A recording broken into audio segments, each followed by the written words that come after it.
Hello दोस्तों, welcome back to my channel. दोस्तों, ये फिजिकल साइंस का इम्पॉर्टेंट नोट्स का वीडियो नंबर 9 है ये, और इसमें हम लोग डिफरेंस देखेंगे। Difference between unit plan and lesson plan, इकाई योजना एवं पाठ योजना में अंतर, और दूसरा है हमारा इकाई योजना और स्रोत योजना रिसोर्स प्लान में अंतर। ठीक है, तो देखिए अंतर इसलिए मैं करवा रहा हूँ, एक तो एग्जाम में जब ये क्वेश्चंस आएंगे ना तो क्या है, कंफ्यूजन पैदा करेंगे। ठीक है, बाकी तो आप लोग कर ही रहे हैं, वो तो कोई बात नहीं, अच्छी बात है, जल्दी जल्दी सब कंप्लीट करते रहिए। जो मुझे इंपॉर्टेंट लग रहा है वो मैं आप लोग को दे रहा हूँ। डिफरेंस वाले जितने भी क्वेश्चंस होंगे फिजिकल साइंस में ये मैं करवा दूंगा। और एक बात और कि पेडागोजी जो सब्जेक्ट है, जिनका भी जो भी ये सब्जेक्ट है, वो काफ़ी कॉमन टॉपिक्स हैं। ठीक है, तो इसलिए भी ये इंपॉर्टेंट टॉपिक्स हो जाते हैं डिफरेंस वाले। ठीक है, तो चलिए स्टार्ट करते हैं। इससे पहला दिया गया है इकाई तथा पाठ योजना के उत्तम को निम्न बिंदुओं पर से। चलिए ठीक है, इकाई योजना और पाठ योजना। इकाई योजना को इंग्लिश में बोलेंगे यूनिट प्लान और पाठ योजना को लेसन प्लान। ठीक है, तो देखिए पहले ही जो पॉइंट इस पे दिया गया बहुत ही इंपॉर्टेंट है। देखिए क्या दिया गया, इकाई योजना का जो स्वरूप है बोधगम एवं से व्यापक है। जो स्वरूप कैसा है, ब्रॉडर है, और कैसा है, बोधगम है। और लेसन प्लान का क्या होता है, जो स्वरूप होता है संकुचित है, नैरो है। ठीक है, छोटा हो जाएगा, नैरो सुकड़ा हुआ मान सकते हैं, छोटा सा। ठीक है, नैरो है। और पहला पॉइंट इंपॉर्टेंट है। दूसरा वाला पॉइंट दिया गया, इसमें संपूर्ण विषय वस्तु को एक इकाई माना जाता है। तो जितनी भी वस्तु हो तो उसको क्या बोलते हैं, एक इकाई मान लिया जाता है, और यह इकाई योजना का एक अंग है। ठीक है, तो मतलब कि ये इसी का ही एक अंग हो जाएगा। फिर नेक्स्ट है, इसका स्वरूप विषय वस्तु की प्रकृति और शिक्षण उद्देश्यों पर आधारित होता है। किस पे आधारित होता है, विषय वस्तु की प्रकृति और शिक्षण उद्देश्यों पर आधारित होता है। और लेसन प्लान में क्या होता है, इसका जो स्वरूप होता है किसी प्रकरण विशेष अथवा शीर्षक से संबंधित विषय वस्तु तथा उसके प्राप्त उद्देश्यों पर आधारित होता है। तो ये 3 पॉइंट क्लियर हो गया। पहला वाला देखिए बहुत ही इंपॉर्टेंट है, क्वेश्चन डायरेक्ट पूछा जाएगा पहले वाले से। ठीक है, बाकी तो इंपॉर्टेंट है ही, बट फर्स्ट वाला मोस्ट इंपॉर्टेंट है। फिर इसके बाद जो 4th पॉइंट इस पे दिया गया है, इसमें बताया गया इसका जो निर्माण है संपूर्ण इकाई को ध्यान में रखकर किया जाता है। ठीक है, जो इसका पाठ योजना का है, सॉरी इकाई योजना का है, ये इकाई योजना का है ये। और इसका जो निर्माण है संपूर्ण इकाई को ध्यान में रखकर किया जाता है। और पाठ योजना में क्या है, इसका जो निर्माण है किसी एक प्रकरण को ध्यान में रखकर किया जाता है। फिर है इकाई योजना शिक्षण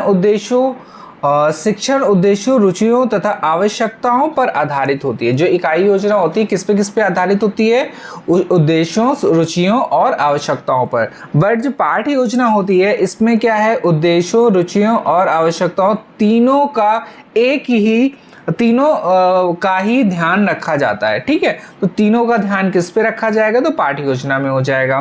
फिर इसके बाद है, इसके निर्माण में विषय वस्तु के उचित संगठन को महत्व दिया जाता है। ठीक है, और पाठ योजना में विषय वस्तु के प्रस्तुतिकरण को महत्व दिया जाता है।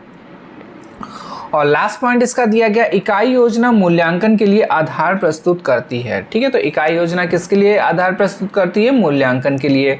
और इस पे लास्ट जो पॉइंट है पाठ योजना में, इस पे क्या बोला गया है, यह छात्रों की अधिगम उपलब्धि मतलब कि लर्निंग आउटकम्स के मापन को आधार प्रदान करती है। ठीक है, तो ये डिफरेंस हो गया, आप लोगों को क्लियर हो ही गया होगा।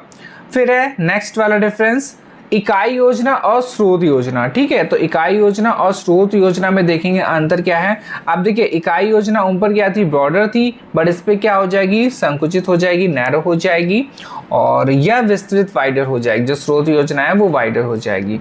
स्रोत योजना में इकाई योजना सम्मिलित होती है, जस्ट अपोजिट उसका आ जाएगा ऊपर वाले का जो इकाई और पाठ योजना में था।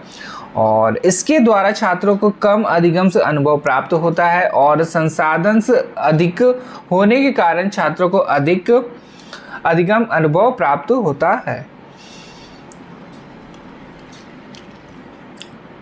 थर्ड पॉइंट इस पे दिया गया है, यह पाठ्यक्रम को पूरा करने की दृष्टि से अधिक महत्वपूर्ण होती है। ठीक है, और इस पे क्या दिया गया है, पाठ्यक्रम पूरा करने की दृष्टि से अधिक महत्वपूर्ण नहीं है। तो ये महत्वपूर्ण नहीं है क्योंकि इसका निर्माण अध्यापक अपने शिक्षण को अधिक प्रभावशाली बनाने के लिए करता है। ठीक है, और फिर इसके बाद है यह लचीली नहीं होती। अब देखिए लचीली भी नहीं है, अर्थात इसमें कठोर रिजिडिटी पाई जाती है। बट ये जो ये वाली योजना है, स्रोत योजना, ये कैसी होती है? लचीली होती है। ठीक है, तो यह अधिक लचीली होती है। फिर इसके बाद है यह एक शिक्षक द्वारा व्यक्तिगत इंडिविजुअली रूप से तैयार की जाती है, और इस पे दिया गया है स्रोत में क्या हो जाएगा, इसका निर्माण शिक्षकों के समूह द्वारा किया जाता है। ठीक है, तो देखिए दोनों का अंतर देख लीजिएगा, इकाई योजना और पाठ योजना में। इकाई में क्या हो जाएगा सिंगल, और स्रोत में क्या हो जाएगा शिक्षकों के समूह द्वारा किया जाता है। फिर लास्ट पॉइंट इस पे दिया गया, इसमें प्रस्तावित क्रियाएं जो होती हैं अधिकांश अनुभव एवं सामग्री अपेक्षाकृत कम विस्तृत ढंग से दी जाती है। ठीक है, और इस पे लास्ट हो जाएगा, इसमें प्रस्तावित क्रियाओं को अधिकांश अनुभवों एवं सामग्री का विस्तृत विवरण दिया जाता है। ठीक है, तो ये हमारे कुछ इंपॉर्टेंट पॉइंट्स हो गए। 2 डिफरेंशियल्स में हम लोगों ने आज करे, किसका डिफरेंस करा, इकाई योजना और पाठ योजना का, और दूसरा क्या है, इकाई योजना और स्रोत योजना। ठीक है, तो दोनों ही इंपॉर्टेंट क्वेश्चन है, एग्जाम में से क्वेश्चन पूछा जा सकता है, तो दोनों को एक बार रिवाइज जरूर कर लीजिएगा। ठीक है, दोनों के जो इंपॉर्टेंट पॉइंट्स हैं।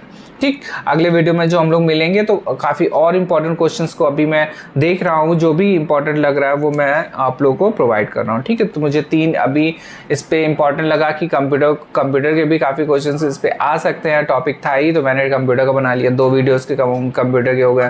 ठीक है, फिर इसके बाद एक ये मुझे डिफरेंस का दिखा तो मैंने इसका बना लिया। जो मतलब कि मुझे दिख रहा है कि हाँ ये इंपॉर्टेंट है एग्जाम पॉइंट ऑफ व्यू से, तो वो उसका मैं वीडियो आप लोगों को प्रोवाइड करवा दे रहा हूँ। ठीक है, तो बस रिवीजन करते रहिए, मस्ट है रिवीजन, और अपने नोट्स को देखते रहिए जो भी आप लोगों ने बनाए हैं। अगर नहीं बनाया कोई बात नहीं, बट आप लोग ये जो इंपॉर्टेंट नोट्स वाले क्वेश्चंस हैं ये इसका तो जरूर देख लीजिए। नवा जो PDF नवा मैंने वीडियो डाला हुआ है इंपॉर्टेंट नोट्स का, तो 9 के 9 अगर आप लोग देख भी लेंगे तो आप मेरे ख्याल से 9-10 नंबर आराम से इसके हो जाएंगे, कंप्लीट हो जाएंगे।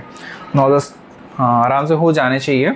ठीक है, क्योंकि सारे जितने भी टॉपिक्स मैंने लिए हैं सारे डिफरेंस के ही हैं, और जो अभी कंप्यूटर के डाले और भी जो इम्पोर्टेंट क्वेश्चंस है उसके भी डाले हुए वीडियोस। तो पहला और दूसरा तो काफ़ी इंपॉर्टेंट है, क्योंकि मैंने उस पर शायद पत्रिकाएं वाला डाला था, जब हम लोग चैप्टर वाइज क्वेश्चंस कर रहे थे तो उस पर पत्रिका से क्वेश्चंस पूछे गए थे। ठीक है, तो वो वाला ज़रूर देख लीजिएगा, उससे भी क्वेश्चंस पूछा जा सकता है। काफ़ी इंडियन वाली भी थी पत्रिकाएँ, और जो विदेशी थी उसकी भी पत्रिकाएँ थी।